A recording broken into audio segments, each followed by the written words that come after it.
I have you loud and clear. Hello. Welcome. Science. And that is to say, physics, medicine, nature, or space, time, the brain, life, the universe. Hello, this week on the programme we are ditching our lab coats for some artist overalls. From coding musical compositions to the clothes that can remove air pollution, we are looking at how art has helped science. Plus, in the news, the most powerful rocket ever built takes to the skies. We break down Bitcoin, and there's evidence that vaping could give you a chest infection. I'm Katie Haler. I'm Georgia Mills, and this is The Naked Scientists. The Naked Scientists podcast is powered by ukfast.co.uk.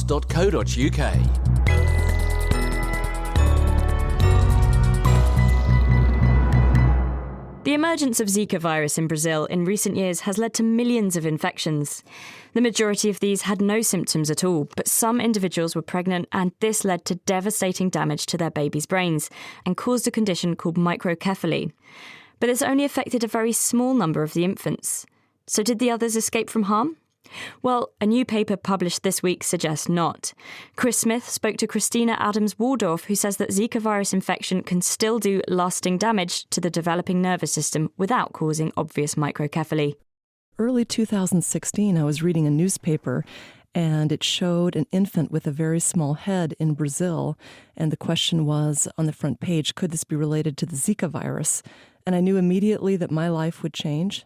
And we began to study intensively whether Zika virus could, in fact, be causing small heads in infants that were exposed to Zika virus in utero. But how was Zika virus actually infecting the fetus? And what was the spectrum of injury? And could we actually detect some of the early signs of this injury in the fetus? For the study, we actually used a non-human primate model, a pigtail macaque, which we could use to model a Zika virus infection in pregnancy by inoculating Zika virus under the skin of the mother. And then we could follow what happened with ultrasound and then see what happened at the time of delivery in the fetal brain. Did the virus get into the fetuses in these monkeys? It did, and we found that Zika virus did indeed cause significant damage to the fetal brain even when the head size was normal.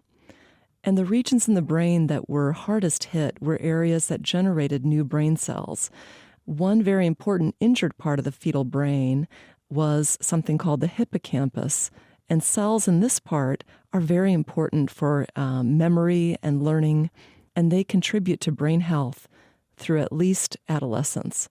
So loss of these brain cells is expected to cause problems with learning, memory, behavior, and may not show until the child might be even 1 or 2 years old.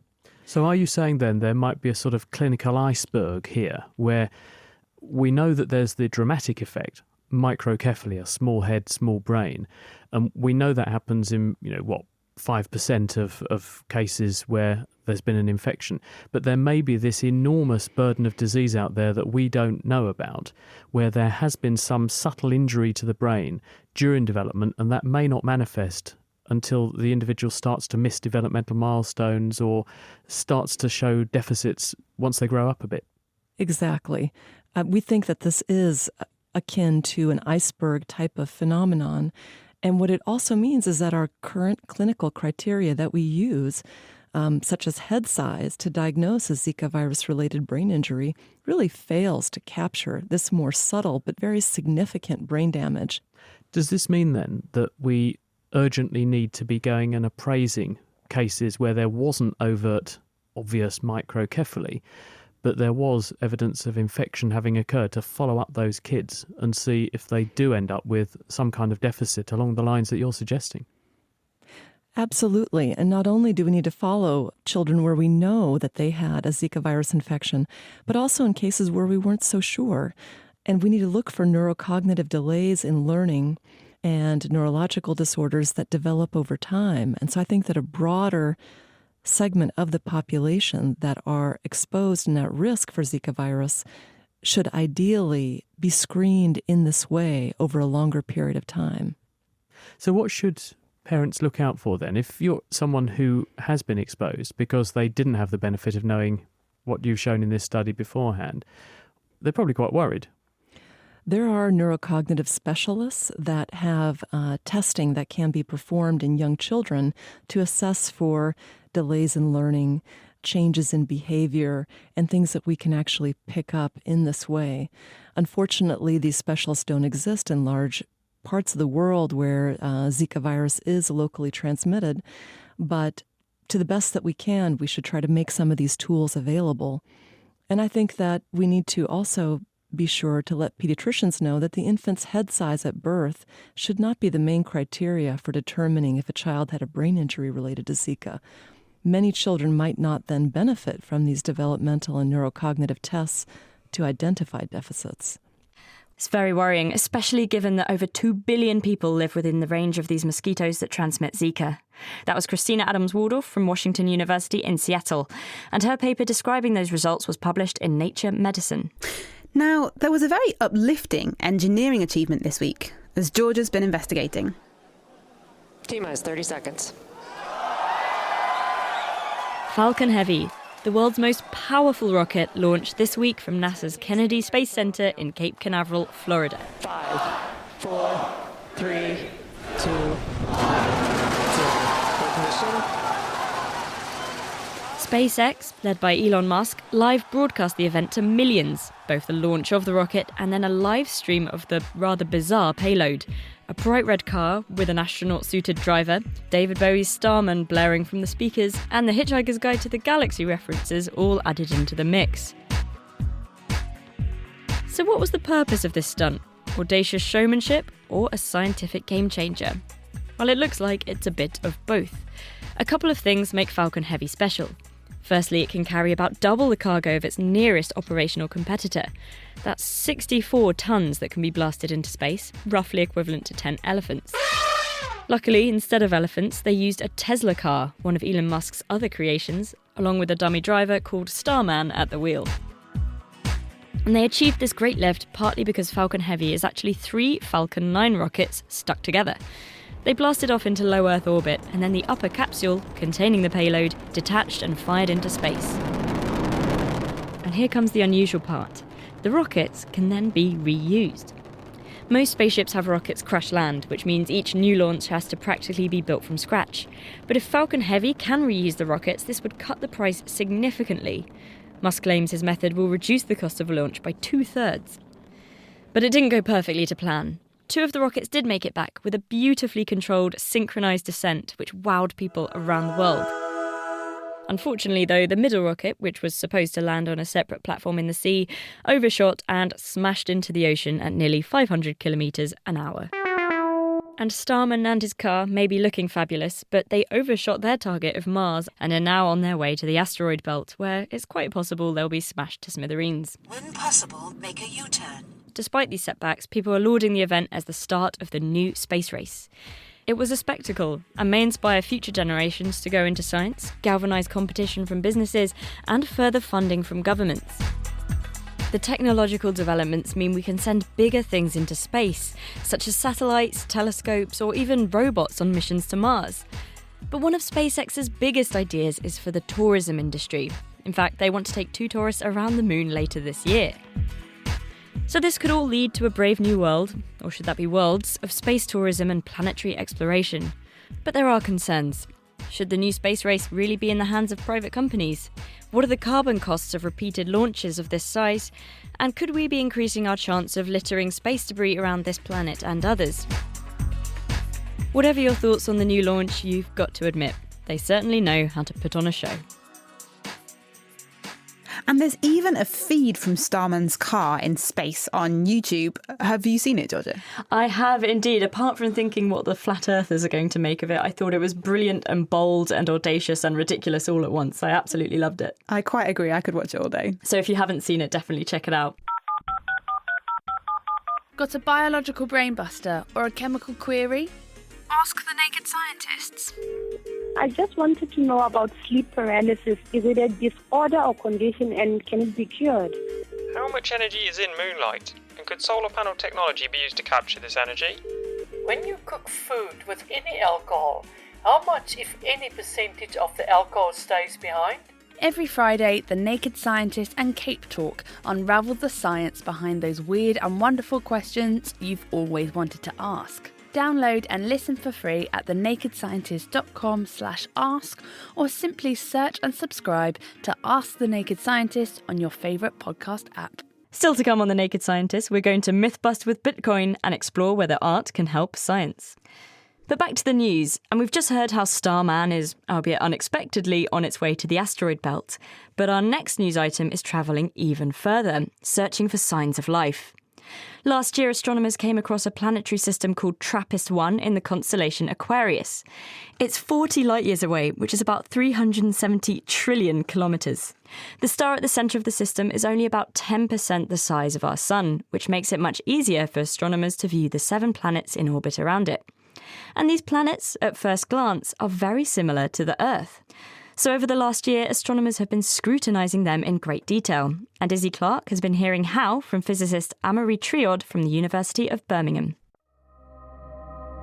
Our uncertainties were pretty large. What we did not know then was exactly what mass or exactly what radius the planets were. We had an idea which allowed us to call them Earth-like.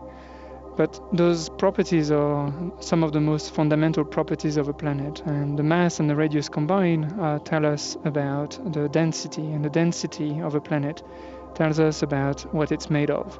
So for instance, a planet like the Earth has a certain density, and it's telling us that it has at the center something made of iron and nickel, and on top is a big layer of rocks.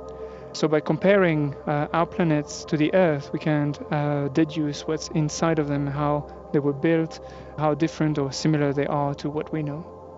But one thing was certain, the TRAPPIST-1 system was bright, allowing scientists to study its planetary atmospheres. But before they could start exploring, it was important to turn their attention to the star at the centre of the system. What we measure are always in relation to the star. We always measure the mass of a planet compared to the mass of the star, the radius of a planet compared to the radius of the star. So if we get the star wrong, we get the planet wrong. So we started by the most obvious. What is the star? And then we observed more as the planet passed in front of their star, casting a shadow. And from how deep the shadow was, we could measure more and more precisely how big the planets were. And then we tried to measure the mass. And we did that by measuring how early or late they came in front of their star, which was a reflection of the forces that are acting between the planets themselves. And finally, we did a reconnaissance observation, trying to find out if any of the planets had an atmosphere made of hydrogen or helium, something that would be similar to Uranus and Neptune. Mind you, we did not know whether those planets were really Earth-like or more like Neptune. But now we can say with a fair amount of certainty that they must be rocky. Our own home, planet Earth, is also a rocky planet. So are Mercury, Venus and Mars.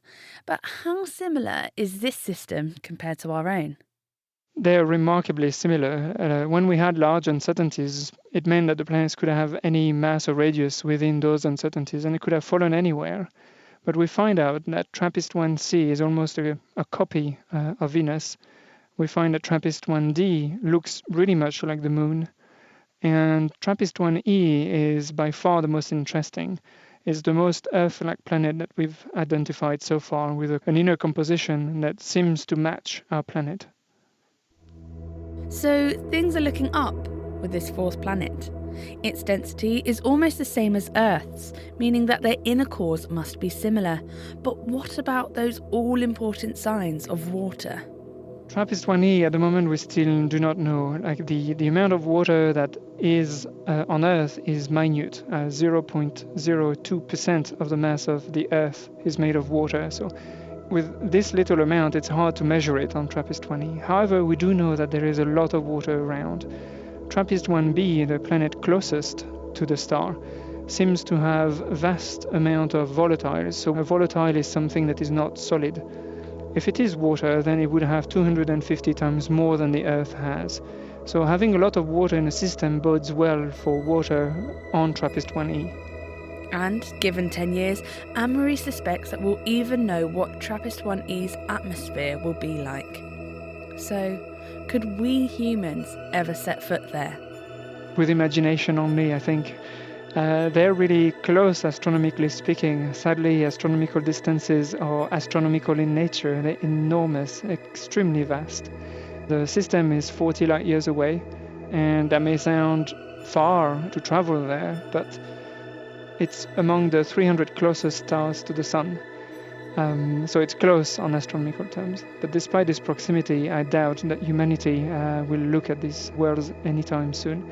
Although I do hope that our discoveries inspire the next generation of physicists to find a way to bring us there. Let's hope so. That was Anne-Marie Triod from the University of Birmingham, who worked on the 4 papers released in Nature Astronomy this week. Now, digital currencies have been in the news a lot recently.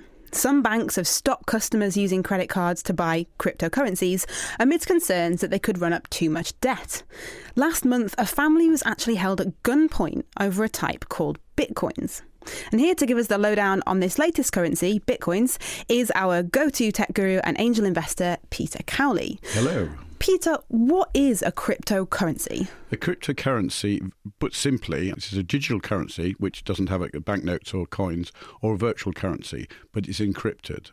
So Okay. That's a very simplified version. So what is a Bitcoin then? So Bitcoin is the first cryptocurrency that was invented by a chap or a group of people called Satoshi Nakamoto back in 2009. And it was invented using blockchains, which we'll come to later. There are 1,400 or so different cryptocurrencies available at the moment, but Bitcoin is by far the best known one. Bitcoins have been mined for about 10 years, and so they are in quite common usage. Okay, we're talking about what actually Bitcoin is. Are we talking about data here? Is a Bitcoin a packet of data? Yes. So the point about the cryptocurrencies is that they're a public ledger. So basically all transactions that ever occurred are in the public domain. So anybody can see that. And the Bitcoin itself is a chunk of data within that chain, within that blockchain. Right. Okay. So we'll come on to what blockchains are. And I guess how does Bitcoin work? So Bitcoin is a chunk of data which is associated with currency, i.e. something that's to do with money. I mean, there are blockchains used for many other purposes. And so let's take the example of you and I. So if I want to pay for something you've done for me, maybe you've done some music or you've written a book for me or something, I can pay you with a cryptocurrency. So I transfer a chunk of data, which is not a whole Bitcoin because they're worth thousands of dollars, but to you, and then you will then receive that, and then you can use that. Right. And the difference here is that we're cutting out the middle person, right? So instead of a traditional bank transaction where you might give money to your bank, they give money to my bank, they give money to me, we're passing money just between the two of us. And that's the difference. Exactly. So it's fully decentralized, so that every single transaction that's going on is available for everybody to see. So we're not relying on a middleman. And where do Bitcoins come from? Bitcoins are mined as in found by running through an algorithm that takes actually a lot of energy. Bitcoin algorithm, which was designed many years ago but can be changed in the future, is actually set to mine no more than 21 million of them, which the current calculation is about 2140. So somebody has some computing power somewhere mining these Bitcoins. Then they go into circulation. It costs, at the moment, probably a low number of thousands of dollars to mine it just using computing power, or using electricity to drive computers. Okay, so you can make Bitcoins. Correct. Why bother to use them, this virtual currency, over conventional money? Because originally it's because the founders didn't trust the banking system. So they wanted something that was decentralized, so that was effectively in the public domain. So where effectively it couldn't be lost, it was always there. So that's what it was done originally. I mean, imagine it was probably done for just interest initially, rather than necessarily the fact that it's grown so rapidly into a currency. It's used in 100,000 places around the world. So this blockchain, this public ledger, this public account of where the data's going between which users, that is blockchain. We hear that Bitcoin is associated with quite a lot of criminal activity. Why is that? What makes it vulnerable to that? Well, the banking system doesn't know about it. So obviously the banking system and the governments are worried that things could be happening they don't know about. So if you were to obfuscate something, this transaction, although it's in the public domain, you would disassociate your wallet ID, which is how you get at this currency, from yourself, then it could mean that money could be transferred around that is non-traceable. So that's the concern. And it does happen. There are a lot of criminal activities using this. Okay, so even though this blockchain is a public ledger, you can make yourself or the transactions or who you're transferring money to anonymous. Yes, but you've got to compare it, say, with $100 bills. There are trillions worth of $100 bills around. Those aren't traced, are they? They have numbers on them, but people don't write them down. So there are plenty of ways for criminals to transfer money around. But the key point is that Bitcoin isn't regulated? Is that the case? It's not regulated. It's also very easy to transfer. If you're moving large amounts of currency around, it weighs something. This can be done with electronic transaction. I see. Okay. So can Bitcoin go from this digital medium to physical? It has to, really, because if you think about it, in the end, people can transfer and buy services and products within Bitcoins, but at some point you want to bring it out, say, to pay the rent or to pay the food bill or something like that. So there are ATMs, in fact, there are about 100 or so in the UK, and there's 5 or so here in Cambridge, where you can put in a £20 note and get some Bitcoins out, or vice versa. So they do translate into real, or what are called fiat currencies. Ah, okay. And finally, do you think this is something that will last? I'm absolutely convinced. And being in the investment scene, there are plenty of companies there proposing blockchain and to some extent some of the cryptocurrencies. Blockchain, I'm sure, will do. There are a number of reasons why it's better than having other ways of doing it. Cryptocurrencies, I'm not sure. Maybe I've got a bit too much grey hair to believe that there will enough trust will occur there. I suspect it will do in time. And there are signs that the Swiss government and other governments are starting to regulate in such a way that they will become the norm. I don't know when, though. Right. So Peter Cowley breaking down Bitcoins for us there. Thank you ever so much. And now for the next topic. Public Health England suggests it should be available on prescription. Some people are taking it up for fun, and others are using it to help them quit smoking. But in all cases, there's a strong belief that vaping is the healthier alternative to cigarettes.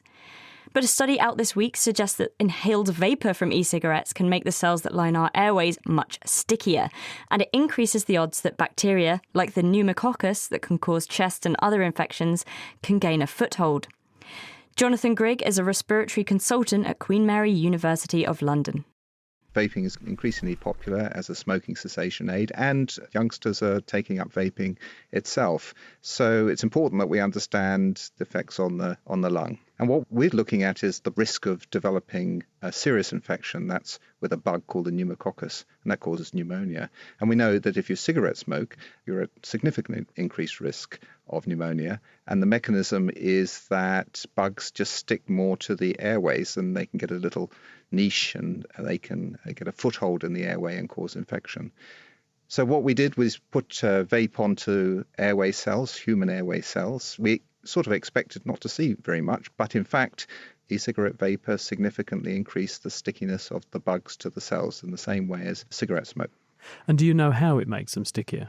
Well, the mechanism is really interesting. What the bug does is it hijacks a normal substance that's expressed on the cells as a receptor.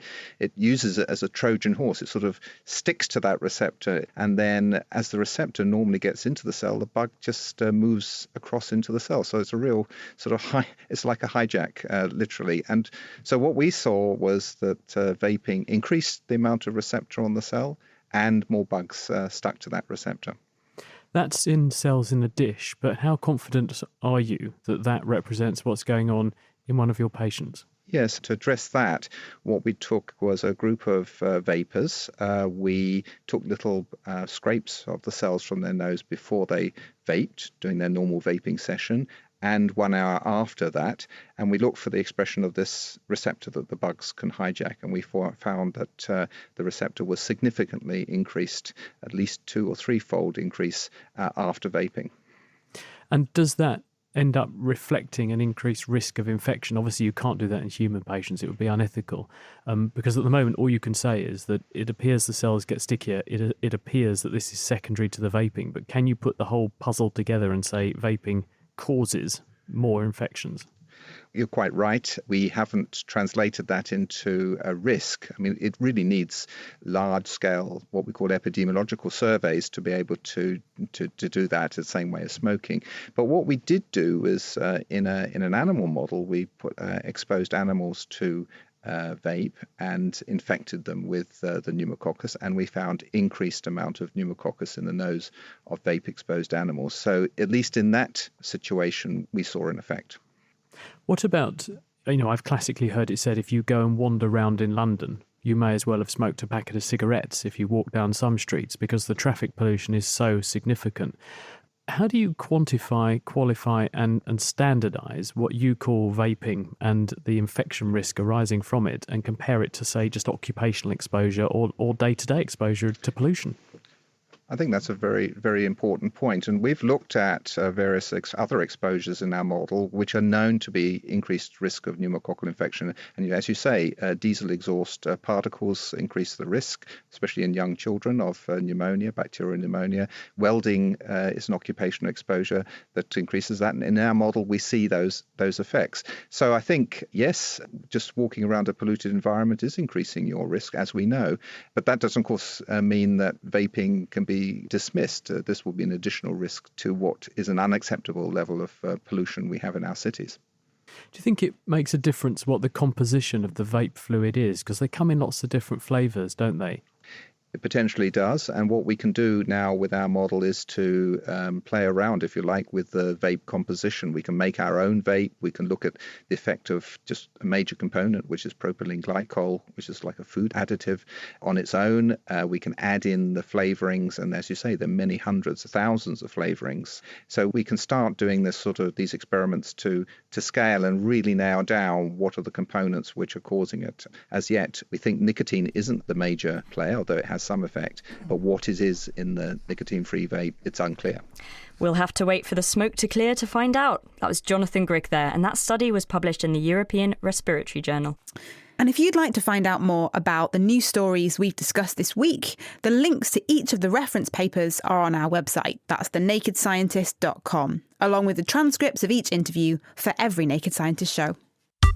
The Naked Scientists podcast is produced in association with Spitfire, cost-effective voice, internet and IP engineering services for UK businesses. Find out how Spitfire can empower your company at spitfire.co.uk.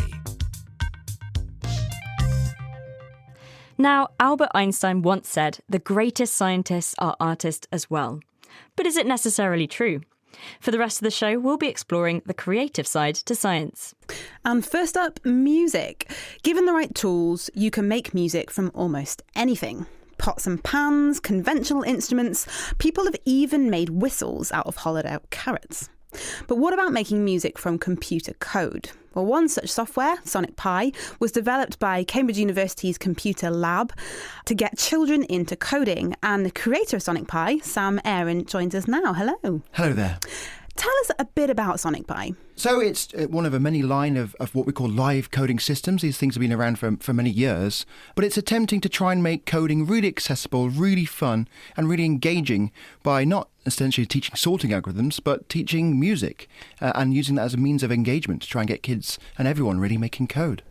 So how does it work? Well, it's very simple. You write some text, you press the run button, and if the text is correct, the computer does some interesting sounds, hopefully. And do you have to be a coding genius to be able to use this? Well, I think that you don't have to be a genius to do anything. I think you just need to I think it's really important that you have an open mind and you're interested and you just have a go and you're happy to take risks. And you're happy also to realise that the first things you do aren't going to be the best thing ever. But if you pick up a violin for the first time, it's not going to sound beautiful. It takes many years to practice and hone those sounds. My mother would seriously attest to that with my music instrument playing. Can you give us a couple of very basic examples of coding commands that translate into musical sound? So how do you change the pitch? For example, so the simplest command is play, and that's to play a different note, and the number you choose is the pitch. So a higher number will result in a higher pitch, and a lower number, a lower pitch. So can you take us through how it works? Maybe give us some code. Very, very simply, yes. So you download this thing called Sonic Pi. It's free, runs on Mac, Windows and a Raspberry Pi computer. It opens up and with a very simple interface. It's a blank screen, you put some text inside. And the first piece of text you can write, the simplest thing is the word play, to have some fun, and a number. In this case, I'm going to write play 60. And then higher numbers produce higher notes, and lower numbers, lower notes.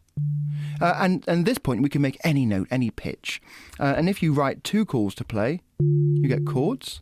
And if you run play, then sleep, you can make a melody. Now, that's very simple, but we have the basic of Western notation here. We can play any note and any time. So we can essentially play any melody, any Daft Punk, any Mozart with these two commands. And the cool thing is, children do. Well, some of the Naked Scientists have actually had a go at Sonic Pi, and we spent a couple of hours seeing what we could come up with, and we thought you could judge our efforts, maybe, Sam. Fabulous. Right, so let's hear the first one.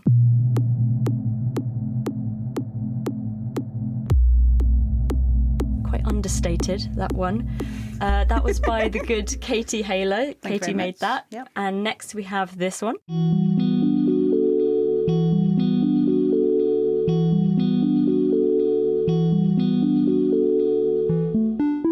It's definitely more lyrical and beautiful than mine, I've got to say.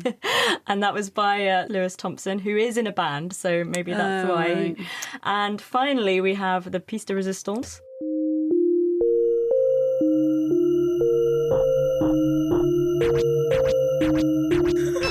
Very skillful with the little record scratches there. Sam, what are your thoughts on them then? Well, they're all wonderful, and it's lovely to see that. I assume none of you had played with Sonic Pi before much. So Could you tell?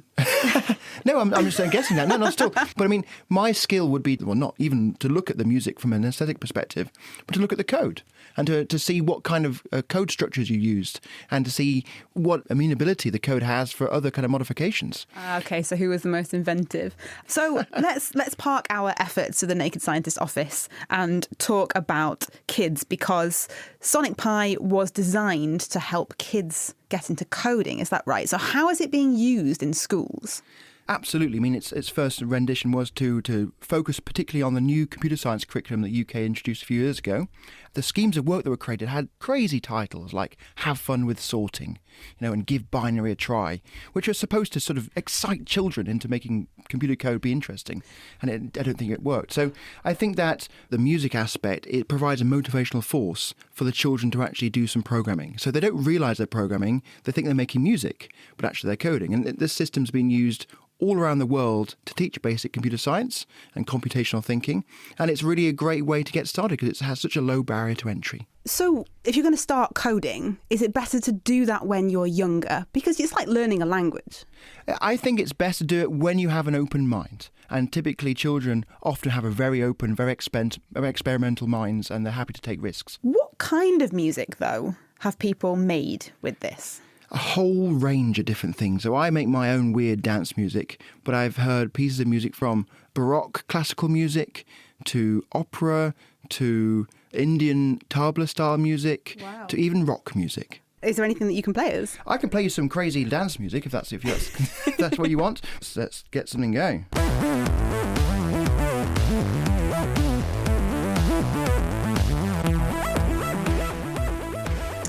Oh, amazing stuff. Sam, Aaron, we're going to have to leave it there, but thank you so much. And if you want to give Sonic Pi a go yourselves, the web address is sonic-pi.net. Now, from rock music to rock art, they say a picture paints 1,000 words, but sometimes it can tell us even more. Paintings on rocks have helped scientists solve the mystery of when the first modern humans settled in an area, how they diversified over time, and even if they had different accents. Chris spoke to Joe McDonald, Director of the Centre for Rock Art and Management at the University of Western Australia. We're involved in a project at the moment on the Dampier Archipelago. It's known as Murujuga to the Aboriginal people that live there. It's in the coastal Pilbara, so it's about 1,500 kilometres north of Perth. And since 7,000 years ago, it's been an archipelago, but before that, it was an inland range. How long do we think modern humans have lived in Australia? We are pretty sure that modern humans got here about 50,000 years ago. We've got archaeological sites all the way across the top of Australia, which are increasingly coming up with that date range between 45 and 50,000. We've also got caves with similar aged occupation in Tasmania. So people got here and they moved around pretty quickly and occupied almost the entire landscape. They sure did, and they left a lot of very impressive paintings, and those paintings have been added to over many years. So tell us how you study them. Well, we record what's there, and in different parts of the country we can obviously see different signs of what people have done through time. So we, at the moment, suspect that when modern humans got here, they did settle fairly quickly across the majority of the continent, but because they were basically moving into a naive continent, one that was not used to dealing with humans, and that they had a pretty open signalling system, and they had a very homogenous set of art styles, which we find across most of Australia. Is that just a founder effect, that Yeah. they probably brought in some artistic styles as the first incomers to Australia, but then as the population diversified, because this place is huge, there wouldn't have been the same communication on the same timescales that we have today, obviously. Yep. So that then it would have, in the same way accents evolve, you have a different accent to me, Yes, that would have led to different art styles. Yeah, exactly right. And the genetics is now showing, and we've suggested before in our modelling, that regionalisation probably occurred in the Pleistocene, because you actually have some of these earlier engraved styles which show diversification. The genetics is now coming out as well. By 25,000 years ago, Aboriginal populations in Queensland had different accents to people in Western Australia. Yeah. And can you date the pictures to work out what's in the art and how those styles relate to different time zones in that migration process? We are getting much better at dating the pictures. We still have quite a lot of difficulties with engravings, because they are, of course, they don't have anything organic in them. But pigment art and art that occurs on surfaces that forms geochemical crusts, we're getting really good at getting very small amounts of the pigment out and dating that, or using uranium, thorium and various other techniques to actually mine in and find layers of systems that actually can be dated in these crusts. So when the pigments are put on the rocks, chemical changes over time begin to happen, and you know what rate that sort of happens at, so you can work out, you can sort of trace back to when we think the art was first put on the rock. We are beginning to understand that. There's a team from Melbourne University who's working on that in the Kimberley at the moment, and they are beginning to be able to demonstrate that these are closed systems, that you can in fact get isolated uranium threads, if you like, in the crusts, and they can actually go in and mine those and get individual dates and actually see how much of the crust was there before the pigment, where the pigment is, and then what has happened subsequently. So you can actually date a sequential lot of actions on the rock surface. Yeah. And what story is emerging when you look at this? Well, I think what we're beginning to see is that people have seen the landscape very differently through time. They've obviously always marked it in a way. I think humans are inveterate doodlers, if you like, and as well as, we have writing now, but I think Aboriginal people had used rock art as a way of, in fact, telling information about themselves, telling information which would distinguish them from others. And obviously, people, I think, have always liked producing beautiful things. And I think Australian rock art is a really good example of this extraordinary aesthetic, which is incredibly full of information and can tell us all sorts of things about the people who made it. But critically, talking to modern day Aborigines, because obviously what they have is a rich history that they pass on through generations. Can you tie what they tell you to what's written in those pictures? Well, yes, you can. We've been working with the Marduk in the Western Desert, who many only made their first contact with white people in the 60s and 70s. So they therefore still have a connection and a whole set of narratives about that landscape, which sometimes engage with rock art, sometimes don't. But certainly where you can see these dreaming mythologies going across the landscape, and you can see the rock art, you can actually see patterns archaeologically which engage with that set of narratives and allows you to see how people have in fact changed that focus on the landscape through time and have marked those places differently through time. And that rock art is recursive, so people will come to a location, an important waterhole, for instance, in the desert. There will be all this rock art there from before. It won't necessarily be part of their current marking system, but the Marduk say that the engravings have been there and been left by the ancestors. So these things which are there and which are pictures of people or animals or various different things or tracks, they say have been left by the ancestors. And so they recognise that they were done by people other than them, but they're part of their narrative. It allows them to actually understand how different people have actually moved across that landscape and have engaged with it. One big question that we just don't know the answer to yet is, when these individuals, the early ancestors, first came to Australia, they did so 50,000 years ago or so, but then no one came since. Or did they? Because the genetics and other archaeology seems to suggest that one bunch of people came and they were the founders and no one came afterwards. Do we know why only one group of people came? I don't think we do know that. I think certainly the genetics is suggesting that that's exactly right, that we don't have multiple waves, and that was certainly the original hypothesis about how Aboriginal people look very different in northern Queensland, say, to southern Tasmania, that there obviously were different waves of people through time. That's been disproved by the most recent genetics. Obviously there have been contact there is contact between Southeast Asia and Northern Australia. We've got indication that moccasins came to actually harvest trepang, the sea cucumber. That's the last 600 or 700 years. It's not very long, but there is that contact. So obviously people could come between once boat travel was the way to do things. And dogs turned up, and we know dogs came that's after about people. 4,000. Well, yeah, that's right, and that's about 4,000 years ago. So there seems to be some sort of introduction by people at that stage, but there doesn't seem to be any major influx of new genes at that time. So Until Uslot turned up. Until Uslot, that's right. Came and messed things up, yeah. That's right.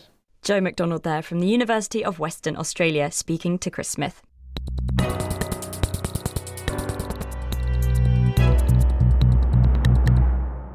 This is The Naked Scientist with me, Georgia Mills, and with Katie Hayler. We're looking at how art can help science, and later on we'll be finding out if lobsters can feel pain. Now, so far we've looked at music, painting, but now it's time for science to hit the catwalk. One project called Catalytic Clothing is adding nanoparticles to our attire. These extremely small particles stick to the fabric fibres, undergoing a series of chemical reactions to create a very reactive molecule called a radical that breaks down air pollution. Georgia spoke to founder and physical chemist Tony Ryan from the University of Sheffield to hear more. What we've done is make a technology work with clothing such that people can be perambulating environmental cleanup agents. We can make people wander around in their clothes, cleaning up. So how does that work? There are reports in the newspapers regularly about A, the level of pollution, and B, the effect it has on human health. The invisible killer in terms of air pollution is nitric oxide. So nitric oxide is a lung irritant.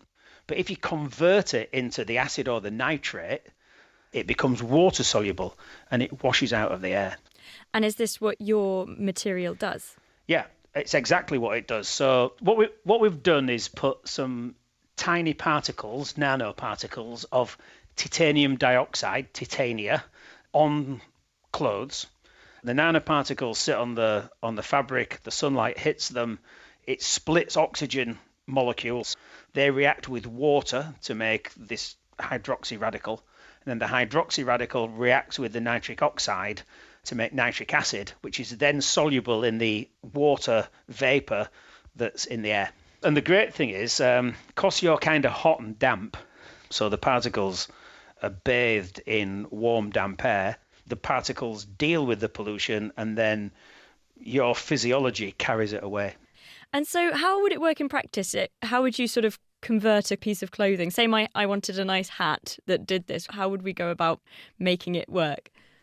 Well, I have a couple of pairs of catalyzed jeans and some catalyzed T-shirts, and we do it in the lab by using a spray, so like a diffuser spray that you'd use on to water plants. So we put a solution of nanoparticles into a hand spray device, and then literally just spray the clothes, and when the water evaporates, the nanoparticles are left on the clothes.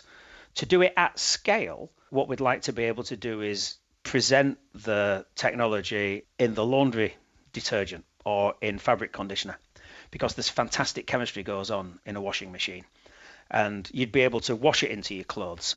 Okay, so now I've got my hat, my catalytic hat.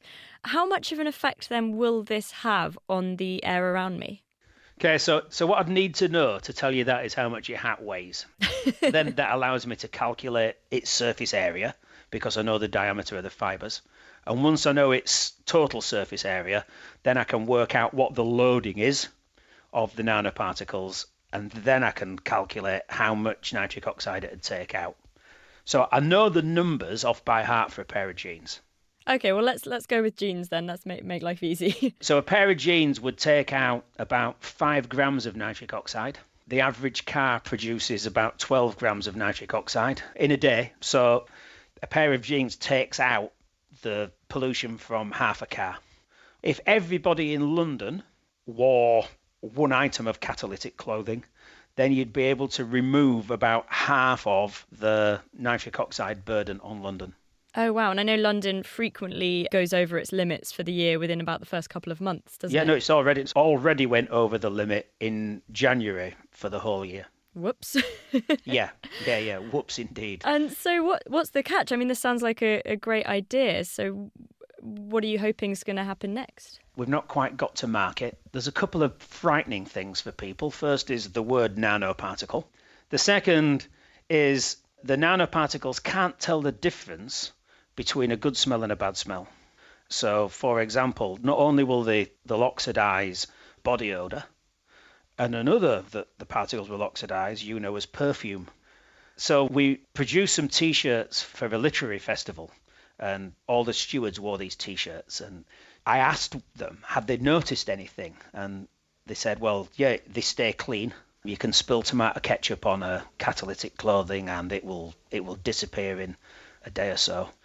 But a young lady said, my perfume just goes. And I was delighted to hear that because it meant the technology was working. But it also means that laundry companies who basically sell the idea of freshness as a fragrance lose that fragrance if they have technology in the washing powder that cleans up pollution. I see. Does wearing one of these pieces of clothing directly benefit you, or is it more the city you live in? And therein lies a problem for marketing. So, no, you don't get a benefit from your wearing of catalytic clothing, I guess, unless you walk down the street backwards. But everybody else does because you leave a trail of cleaner air behind you. So it's more of a herd immunity effect. So if everyone wore catalytic clothing, we'd all benefit. But if one individual wears catalytic clothing, there's hardly any difference. Are there any other applications you could have for this particle? So one of the things we did was it works on any fabric. So it'd work really, really well on posters. And at the literary festival, where I found out that the perfume was taken away, I spoke to Simon Armitage, the poet, and he was so inspired by what I told him that he wrote a poem called In Praise of Air. And we had that printed on a 20-metre by 30-metre banner that went up on one of the buildings at the University of Sheffield. And that took out the pollution from about 10 cars a day. And you see flags all over cities. And this technology works really, really well in the urban environment. So we have been working with advertising companies around putting catalytic air pollution solutions onto advertising hoardings. So I suppose you'd be an advocate for art and science working together then? Completely and utterly an advocate for art and science working together. My research has been improved by my collaboration with artists, and we've been able to do some inspiring art that makes people think about their environment and how they live their lives. Absolutely. That was Tony Ryan from Sheffield University, and fingers crossed we'll see those flags dotted around cities in the future. Now, for a slightly more modern and a very popular art form, and that's video games. An obvious link is that with advanced technology comes advanced graphics. But one group from the University of Cambridge are using video games to measure how we learn. Joining us now is Seb Ride from the Adaptive Brain Lab. Hi, Seb. So what exactly is your study about? So previously in the lab, we've looked at the ways that people learn, and in particular, we're looking at how people predict what's coming up in the environment that they're in. Particularly in uncertain environments, this is a particularly important function of the brain. So we have discovered that there seem to be these two strategies that people use to predict the incoming situation, and we are interested in what it is that makes a person pick one of those two strategies. Okay, so just thinking about this way of learning, for example, I'm in a new situation. Let's say I'm playing American football for the first time, and the ball is coming towards me and I need to adapt to the situation. What are the two strategies I might use? Okay, so perhaps a better way of looking at it would be the rules of American football itself. You might try to memorize all of the rules of American football and get them down so that you make no mistakes whatsoever. Alternatively, what you could do is just memorize the most important rules, such as I need to run the ball to that end of the pitch. These would effectively be the two strategies. Are you just taking in the most important information to save processing power, perhaps, or are you taking in all the information to save on accuracy? So we are interested in particular as to what would make you pick which of those strategies. I see. So how does your video game do this? So in the video game, we submerge people in a new environment in which they are trying to communicate with aliens who are speaking a language that you can't understand because it doesn't exist. You are presented with a string of symbols and you have to pick the next one in the sequence, and you will pick either according to whether you've memorized all of the symbols up to that point or what you think is most likely to come next all the time. I see. So how well a player does, basically, you can tell Sure. which strategy they're using. And I actually Yeah. had a go at your game, and it's quite fun. You're in this little rocket and you meet these aliens, and then they fire a load of symbols at you, and then you're rather confused and just have to Yes. hit one of them and hope they give you some fuel. And so looking at people's responses, this is giving you actual data to do your science. Yeah, absolutely. And we've combining this with some survey information that we get from everyone who takes part, which will tell us a little bit about their backgrounds, their personality perhaps, and some other psychological tasks which tell us more cognitive traits such as working memory, risk-taking, and other things like that. And who is the study aimed at? So we are targeting as many people as can possibly, but we're also looking in particular at an adolescent group, so people aged 13 to 17, because this is a vastly understudied group in the literature. We're wondering if there are perhaps different strategies that adolescents would use to learn something than adults. Right, and so is this new method of collecting data, I suppose, letting you reach this target demographic more easily? Sure, that's the intended function. So getting it out there, particularly seeing as everyone these days has access to some kind of mobile device or the internet at least, they should be able to take part in this study, and that will get us far broader than just the people who can make it into the lab for a day of testing. What's that statistic? More people have access to a smartphone than to a toilet or something, Exactly. something like that. So this is designed to get data, and it's helping you do your science. But are there any benefits to playing video games in general? So this is a very interesting area of research that there's a lot of people looking into right now. So video games, partly because of the way that they're such an immersive environment that you get involved in, and because you are interested in getting reward from these environments, you want to win the game, you want to do better, this leads the brain to develop. So as a result, we seem to find that people who play a lot of action video games in particular, where there's a lot of fast-paced interaction between the person and the machine, people tend to be able to track things visually. So where the rest of the population will be able to track 4 visual objects, gamers can track up to 7, maybe in excess of.